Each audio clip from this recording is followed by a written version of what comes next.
السلام عليكم. من بعد المباراة ديال المنتخب المصري مع المنتخب المغربي الأولمبي، ومن بعد ما انتهت المباراة لصالح المنتخب المغربي، شفنا داك الأسطوانة ديالهم ديال كل مرة حقا المنتخب المغربي، القجع، الرشوة، حقا الحكام، وداك الأسطوانة ديالهم كاملين، داك البكا والشكا ديالهم، لا حقا ربحتونا بالتحكيم. ولكن هما نساو فاش هما تيربحونا ما كنقولوا لا تحكيم لا والو، كان صافي كنمشيو كنقلبوا على الاسباب وكنخدموا على فرقتنا. هما لا تيخسروا ما كيقولكش لا راه حق احنا اللي كنا ناقصين، لا، ديما المنتخب المغربي حق الفساد، الكولاسه، القجع حاكم الكاف. هذه هي الهضره اللي كيقولوا. كيف ما حنا عندنا القجع راه نتوما عندكم ابو ريده ديالكم في الكاف. يعني ما التساوي، ما كاينش هذا في الكاف وهذا ماشي في الكاف.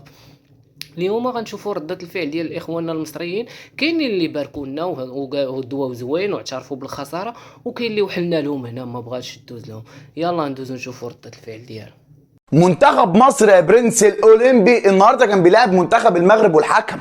هو احنا ليه كده كل ما بنروح نلاعب اي فريق في المغرب او المنتخب المغربي ليه بنلاعب الفريق والحكم؟ ليه؟ انا مش فاهم.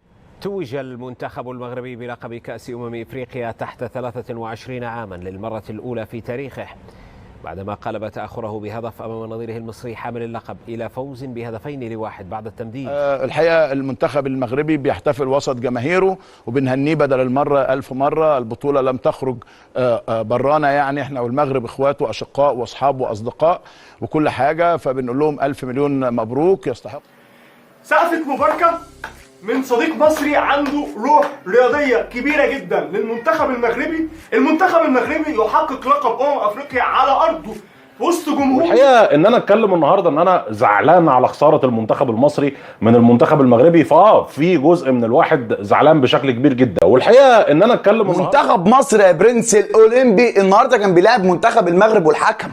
هو احنا ليه كده كل ما بنروح نلاعب اي فريق في المغرب او المنتخب المغربي ليه بنلاعب الفريق والحكم؟ ليه؟ انا مش فاهمها دي. احمر صحيح تم احتسابه، وطبعا قرار صحيح من الحكم الفي ار المميز هيثم كرات، وتنفيذ صحيح من حكم المباراه. والحقيقه برضه بنتكلم بوضوح ان هو قرار صحيح من ما تفهمش كاس افريقيا ده، يعني كلمه كاس افريقيا ما تفهمش بقت معانده معانا كمصر ليه؟ انا بتكلم في العموم، مش بتكلم على كاس افريقيا تحت 23 سنه. اوعي تصوتي يا وليه، اوعي تصوتي، ما تصوتيش، ما تصوت. المغرب ومصر واحد، ما تصوتيش.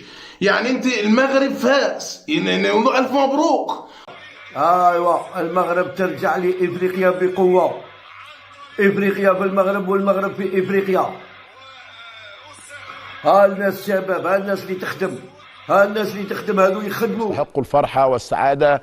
عصام الشرعي المدير الفني للمنتخب المغربي بنقول له ألف مبروك. الكرة المغربية بتعيش أزهى أيامها، كأس العالم للكبار، المغرب واخد رابع كأس العالم. يلا الاخوان، كانت هذا هو الفيديو ديالنا. تسناو ان شاء الله الفيديو الجاي، وتهلاو في راسكم وما تنساوش جيم ابوني وتهلاو.